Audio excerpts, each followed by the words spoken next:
Champ, thank you so much for coming today to be on the Ledger. We're so thrilled to have you in Paris and to announce that you're part of our Ledger Pro team. We're so thrilled to see your entrepreneurial journey and to see you bringing incredible people in. Thank you for coming today. No, thank you for having me. I love Paris and I love Ledger, so this is Two good an honor. things. Well, okay, so let's get started. Let's do it.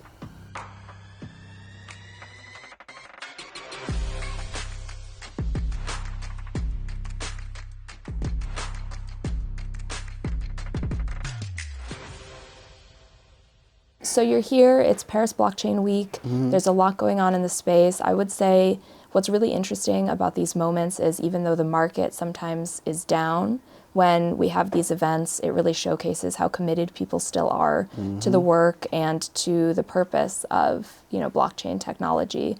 As someone who really sits at the intersection of culture and I would also say like a really truly global perspective, what actually got you interested in the space to begin with? I think because it was so new and it was creative driven and ownership was in the narrative, it was something I was always looking for. Like, how can I attach myself to pre-existing IP that makes sense? Because, after I left football, I was trying to create my own IP and just, it wouldn't stick. So when I seen like Bored Apes and CryptoPunks and all these huge projects, I'm like, I understand what's going on. And my friend, he sat me down and he told me like owning a Bored Ape is like owning a Disney character. It's the same equivalence of having IP and being able to license it out. And that really like, got me interested. And from there it was like, not just for myself, I want to be able to dumb it down for other artists and other influencers who have huge followings. Because, I'm not that huge, my influence isn't that big, but I'm connected to a lot of people who are. And I just wanted to be like a vessel in this sector and really just perfect, bridging two different worlds that may not have existed before. And it just was organic for me to like really mesh with people in this space and work with brands, and it just all came natural. I think it's really important what you mentioned about being a bridge, because actually like we live in a technology world today where your platform is actually as big as the people who subsume it, right? Like it's all about being one to many, and so it actually is really big in the context of most people around the world. Right. I think you're very kind and humble, but what you brought up a really good point. We talk a lot about creative custody at Ledger. We want people to understand IP. We want them to understand ownership, and we want it to be very simple. When you sort of say, okay, when I heard about Bored Ape, I understood it's like owning a Disney character. It also means if you saw Mickey back in the day and you were like, I believe Mickey's going to be Mickey Mouse. Exactly. And so how have you kind of decided the projects that you feel excited to bet on? And when you did get into Bored Ape, like really thinking about like, okay, I understand this is where it's going. Like I got to jump in. Well, me, it take me a long time to learn things. So I had different friends who own Bored Apes. Like Nick Adler was the first person who told me about it. And I didn't really understand it. But then my other friend came and tried to like dumb it down. And so it was like over like 3 months of people explaining to me like why we need this and what's the importance of it. And from there, I just took it upon myself to like say, oh, okay, well, we can make it into a music thing. We can make it into a food and beverage thing. We can make it into, because I'm an entrepreneur at heart, so it was easier for me to attach it to the IP people already know in a community that's already there versus just shooting in the thin air and hoping people will, be receptive to your idea. So it was like, let me piggyback off these communities and let me immerse myself in a community where everybody is young, everybody is new and optimistic, and it's like, it's a new industry. I told my dad when I was trying to explain what blockchain and all this stuff meant, I'm like, when I went to NFT NYC in 2021, it felt like early hip hop, like in the 70s when all the rappers were you know, freestyling in front of parks and coming up with cool names and having this persona and the style and everything matched with who you were. And it was similar to owning these digital assets. Some people will own a CryptoPunk because it embodied their persona. Some people own a World of Woman, or you know what I'm saying? So it was just like, I see and felt like that same energy of something being birthed. And, you know, obviously I wasn't even thought of when hip hop came, and I wasn't really articulate enough when Facebook and MySpace and all those apps were created. So I looked at this as my opportunity to, you know, be in the forefront and try to become a leader and, you know, influence the influencers to influence the masses. No, I love that, because also in that period of time in the 70s, or when these big moments of change happen, artists and the fans, the community, are actually the ones who end up being thought of the least. It always ends up being, how can the IP be exploited by the kind of largest conglomerates that own it? Right. And so we have so many sad stories of things that went awry during that period of time. And to be an entrepreneur in this generation means you've also gotten to see, what does direct access to the community look like? And so you're kind of helping to set the stage for that future experience. In that dynamic, I mean, obviously you have a unique perspective, because your father is obviously such a prolific entrepreneur and you know, artist in the space. How do you bring new ideas to people who have kind of seen it all, right? Well, with my dad, and he is a client of ours too, you know, we advise him on all Web3 strategy. With him, it's hard because he's been doing this for 30 plus years. He's been right for 30 years. So, you know, when you are telling someone to do something new, it's like a foreign language. It's like, that's not in my code. Like, you know, but we're trying to show him a new way. And I think that's something that's good with him. He always reinvents his brand every 10 to 15 years. And Nick Adler was the first one to bring Sandbox. So everybody in the room were laughing. And, you know, I'm the only one telling my dad, like, yo, nah, don't laugh at this. This is technology. This is the next wave. Like, you know, I could be wrong, but I could be right. And he really became a student. You know, he was with myself, Amador, and Shiv. Every night we're talking NFTs, we talking blockchain, and this coin is at this much, and he's in the room just picking it all up. And then he calls some of his friends, and he's literally saying everything we were saying a couple of days ago, but we're thinking he's not even paying attention. But he's in there just picking up on everything. And from there it was like, okay, if my dad can understand it, and, you know, he's much older than a lot of these artists that, you know, we want to work with, it'll be easier to, you know, walk him into this space and make him a pioneer, make him a leader, and, you know, make it tasteful. Because I try to, like, mirror his physical brand with the digital brand.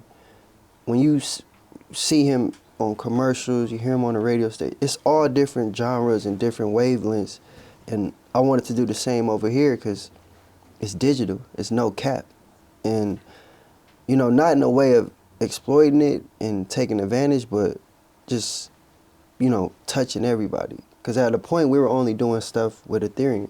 And I'm like, everybody can't afford Ethereum. Everybody don't understand Ethereum. Let's do something over here at Cardano. Let's do something with Binance. Let's, you know, broaden the conversation so that we could immerse ourselves on the whole landscape. Well, it actually brings me to my next point, which was really about accessibility. Like, something that you've navigated really well is saying, like, okay, I'm actually going to explore multi-chains. And I find that most people that get into the space, they're interested in IP, they're interested in community, but they double down really hard in one area, and then they almost become such a defendant of it that they're not allowing themselves to look around. And we're so early, like to your point about Cardano. How did you actually even get into Cardano? So I met Joe Madden from Good Charlotte in New York. It was a long line to get to this party, and we both looking at each other. He like, I know you from somewhere. And I'm like, I know you from somewhere. And then we just took down each other's numbers. And then later that day, he told me, like, you know, my wife is Cameron Diaz, and I'm like, oh, she went to school with my dad. He like, who's your dad? I'm like, Snoop. And then we like, oh, what? That's a small world. Yeah. Then we go out to get lunch in Hollywood. And while we there, he's telling us about this project called Claymates. And I'm like, bro, I just saw that like 2 weeks ago. He like, oh, I know the founders. It's 2 girls, Lynn and Izzy. And I'm like, bro, can you connect me? He did it right there on the spot. They just did a collaboration with Claymates 2 at the time. And it was real successful. So that was in like October. We didn't do our collaboration till April.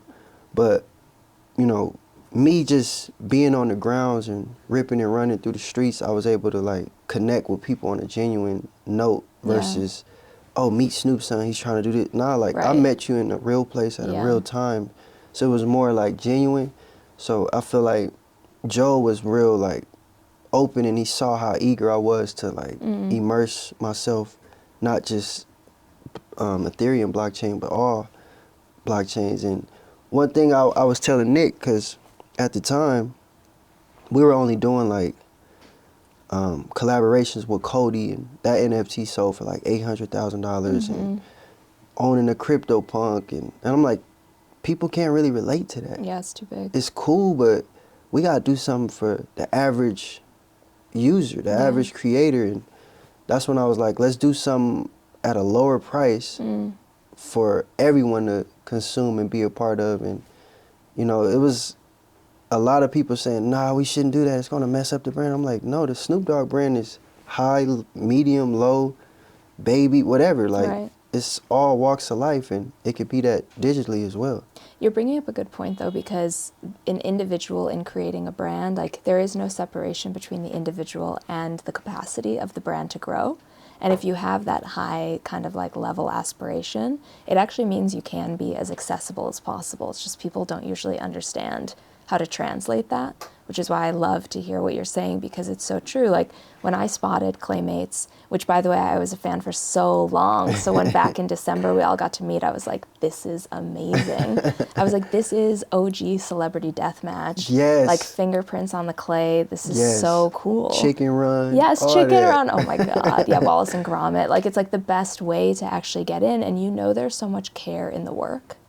There's so much care in animation like that. It takes so long. But how did you actually find it originally? Something about me, I'm very weird, and I'm always on the internet, and I just be finding stuff. Yeah. I literally don't know. I'll probably zone out and just go and just like, go down, go yeah, through. Like, I don't know how I find stuff. I really don't. But I've been on the internet since I was like 9 or 8, and my mom used to tell me like, don't be on the internet, don't make a MySpace, don't have a Facebook. And I'm like, okay, Ma. Too late. But you know, I'm connecting with people, and I've always been trying to like find stuff. I don't know. It's just, that's like a hobby of mine. I love being on the internet.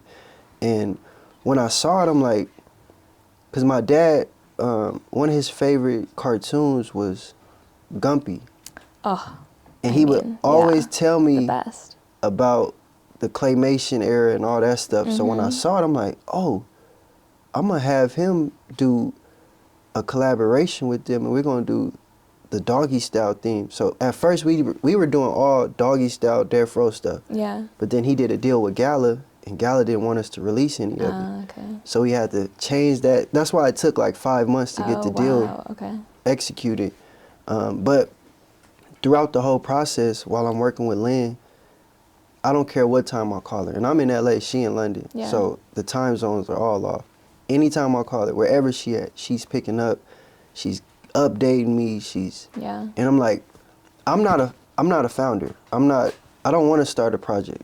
I love getting behind people who are ambitious enough to do it themselves, and I want to support, and I want to give you the resources. That's my role. So when I seen how ambitious she was, I'm like, oh, we about to give you the world. Like, what do you want? We're going to give you songs, we're going to give you a meet and greet in person, golden egg winner from whoever buys in our collection. So we just coming up with all these ideas, and it's just getting bigger and bigger. And she ended up being like a real good friend. She invited me to their wedding in a couple months in London. Cute. I know, it's amazing. But throughout that process, I'm telling her, I'm like, if we're going to work with Cardano, we got to meet the boss. And Charles Hoskinson is the founder of Cardano. And I told her, I'm like, how can we meet him? She set it up. He flew us to his 11,000 acre ranch in Wyoming. And what was that like? Insane. Literally. Because I thought I was doing something. I own 100 acres in Georgia. So when I went to his property, I'm like, oh, damn. Like, it's like he owned like a whole town. Like, we had to take a helicopter to see the whole property. But besides what he owned and all that, he's smart and, you know, he 11 years older than me. So it was like, you know, inspiring to see what he did with blockchain and how, you know, these resources have become like a platform that he's created to help founders like Landon Izzy and myself. And it's just like a whole ecosystem that he's created, and it's inspiring to see. What do you think in terms of, you know, it's rare to get to speak to the founder of a chain, right? Like, it's so many people use it, and a lot of them probably don't even know the core value of the chain that they're using. For Cardano and for spending time with Charles, was there something you walked away with where you're like, oh, okay, this is like where Cardano's going, or like these are the values that I think make sense with it? So just to back it up a bit, in 2019, right before the pandemic and all that, me, my brother, we had a whole group chat, and we were all like downloading Robinhood and trying to buy like shit coins and all kind of stuff.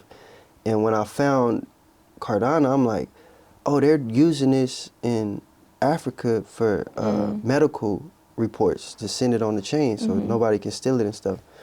And then I started reading into, oh, they're looking for influencers, and this is 2019, so I'm like, they're not looking for me. But I told my friends, I'm like, yo, it's going to be crypto influencers. They're going to be digital assets, and I'm just spending. You knew. I didn't know, but I was just guessing because I was reading on the website, and it's crazy to see, like, from that was my first introduction to crypto. To 3 years later, I'm with Charles, the founder. Yeah, it's crazy. And it was like I kind of manifested it in a sense, but not just knowing like, okay, what does Cardano do? What does all this mean? Yeah. It's a bigger picture here. And, you know, sitting down with Charles, he was telling me about all the various ventures he's in. And it's just like, it's real cool because like I said, I love learning new stuff and immersing myself in technology and knowledge is very cool. Well, you clearly see the curiosity and fully jump into it. And it is so true, like as a kid of the internet, you either can be like, okay, this is just something that's part of my daily life, or you can be like, oh no, how is my life completely going to change with this new thing that's around me? And to the point that you're making about accessibility for health records or things of that nature, like blockchain technology can truly transform the way that we interact in a more accessible tool. But a lot of the time you get into that through fun, right? Through characters. Like, it's like, what is the song that makes you remember and learn something while not even realizing you're remembering and learning? And so I do think that there is this interesting aspect with PFPs or different platforms where instead of thinking that, you know, it's one thing, it could lead you towards another. And one thing we are really mindful of at Ledger is this aspect of, okay, you're getting access to it and you're learning and you're investing money that you can't get back. So do you own it? Like, you know, are you secure? And obviously you're part of the pro team, which we're thrilled about because you bring such a unique perspective. I'm curious, like, what's been your approach to actually understanding self-custody and how you deal with that? Because to your point, like earlier, it is hard and onboarding is hard. You know, it's very hard because, you know, we don't really learn finances until we get finances. And sometimes it's too late. It's never too late, but in your head, you feel like, oh, you're learning late. And that's how I felt. I didn't understand taxes. I didn't understand anything until I really, you know, went down a rabbit hole for digital assets, blockchain, all that stuff.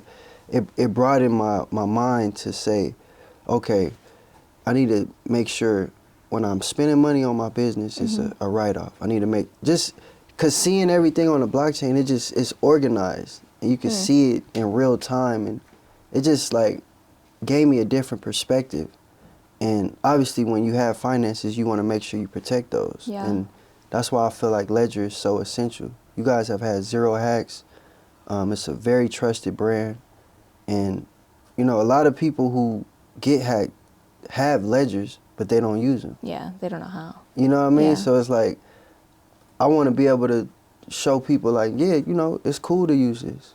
Like, well, all our bank accounts are on ledgers, but the banks are handling it. So it's essentially like, you know, you giving them the power when you can have it yourself. And that's something we all about, you know, self-empowerment and ownership. For sure. And there's such a history of systemic abuse around that in so many different places. So entirely agree. Plus a lot of people who may not know it's also like a different version than they might have experienced versus what it is today. And we see it as like security is a flex. Understanding how to own your stuff is actually important. And right now it's starting with chains, but the chains will lead to your identity, you know, like your future, like so many different pieces, right? And they might collect something from an event that they did with you or with the Claymates, and then in 3 years it could mean something totally different. Yeah. There's this whole emotional resonance to it. When you look at kind of like 3 or 5 years from now, what is sort of the future of blockchain that you imagine, and what do you kind of hope your role as an entrepreneur in the space is in it? Definitely helping me become more of a philanthropist, an entrepreneur, and a bridge. Like I said, I'm a vessel. I know it's not about me. It's about the bigger people, and I so happen to have relationships with them.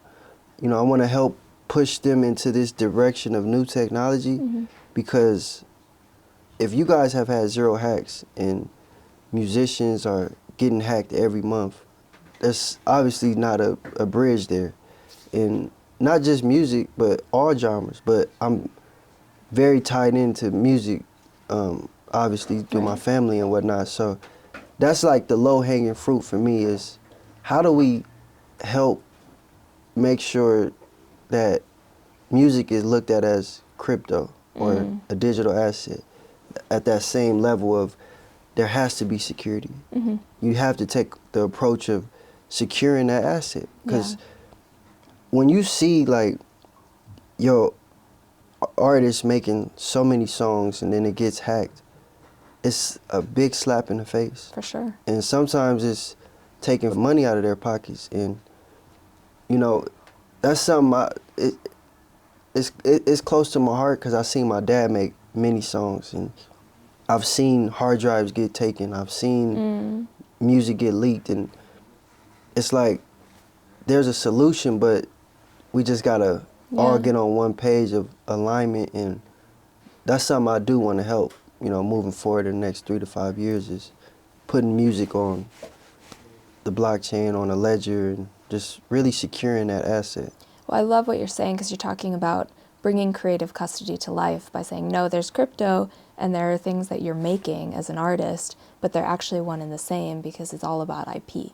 And do you get to own and control this thing, which isn't just about the moment and what you could make in the moment. It's about like your whole, it's a legacy, right? Like you're talking about like empowerment and legacy, and you got to see some of that obviously through your upbringing, but now you're making your own entire destiny through this new technology that exists within it too. And it's really cool to hear you talking about also how that influences your own family, right? Like there's always this intergenerational component that's really special. So we're thrilled to have you here, and we're thrilled to have you in Paris, and you know, many things to come, but it's always a pleasure watching you work, because you're clearly lifting up not only your community, but so many people. So thank you. No, thank you. And I just want to keep influencing other founders to work with each other. Like, you know, having you guys work with Claymates was definitely a dream, and something that we're so excited. Envisioned long before it even became a thing. And, you know, putting Claymates in the sandbox, or, you know, putting Dogg over here, like that's what we want. We want to show people it's not about just staying in your clique, staying in your bubble, but immersing yourself in a new field and seeing where it takes you. Yeah, for sure. And if someone was getting started like today, what's one piece of advice you would give them? YouTube. Yeah? Yeah, that's how I learned a lot of the stuff that I knew. Before my friends would come and sit down and talk to me, I would watch the same video like 20 times a day. Really? People at my house were getting annoyed, like, you keep watching it. I'm like, because I don't get it yet. What was it? It was this dude explaining of non-fungible and fungible. Oh. And because I didn't understand, I'm like, Yeah. what is that, a fungus? Like, what is he talking about? I don't get none of that. When I joined this, I feel like every day you're doing your work and then you're doing your schoolwork, right? Like you're learning and you got to figure out how to make it fun and enjoyable for sure. It's something we're really focused on. I just start getting comfortable with like this whole space. Yeah. And then as soon as you get comfortable, It changes. Yeah. the crash. Yeah. This happens, but that's any field. Yeah. Any new field, it's gonna come with the good and the bad. And that's why I'm still here, because Yeah. I see what's going on. We still investing. We still meeting with founders, still open. But as far as like PFPs and all that, I want something more sentimental, more like thought out, you know, and it's not just cool art. Like that was cool last year. Right. But this year we got to take it up a notch. Yeah. Now I think it's about longer term utility. I agree. It's interesting. And, you know, there will only be more digital assets tomorrow than yesterday. So it's really just a question of, like, in what direction. And that's the price you pay of being early. You're learning. And that's why I say music is really an asset, because there's over 50,000 songs released every week. Wow. And it's like, that's a lot of content. But our generation consumes music so much. That week goes by so fast because you listening to so much. Now that song is old in a week because it's so much in front of us. Yeah. You get what I'm saying? So where do we secure it and, you know, have it where it's like a memory, and it's like you said, when you listening to that song and you learning it without even knowing you're learning. I just want us to view music like that in the near future. It's a really good analogy, actually. Well, maybe that'll be the thing that we check for in a few years. Has it started to happen? There we go. Thank you for coming on The Ledger today. We're so thrilled. Thank you for having me. Yeah.